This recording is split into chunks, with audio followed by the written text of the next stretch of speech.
Buongiorno e ben ritrovati con il TG Flash di New Sicilia ed eseguiti i titoli più importanti della mattina. Sequestro di beni dal valore di circa 1 milione di euro nei confronti di un 46enne siracusano recentemente condannato per associazione mafiosa per la sua appartenenza alla cosca Attanasio, attiva nel territorio di Siracusa. Esplosa bomba carta sotto casa dell'assessore che si è occupato dello sgombero delle case popolari a Palermo, Fabrizio Ferrandelli.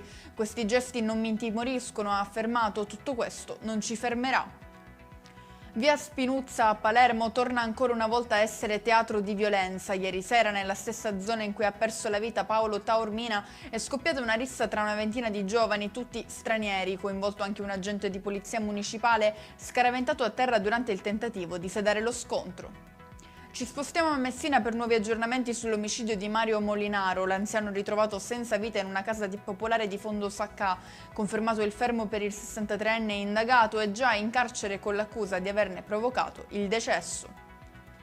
Smantellata una piazza di spaccio a Siracusa a seguito di un blitz di polizia e carabinieri che ha portato all'arresto di 3 persone e alle segnalazioni per assunzione di stupefacenti di un quarto soggetto. E con questo è tutto, prossimo appuntamento stasera alle 19:30, grazie per averci seguito, buon proseguimento di giornata.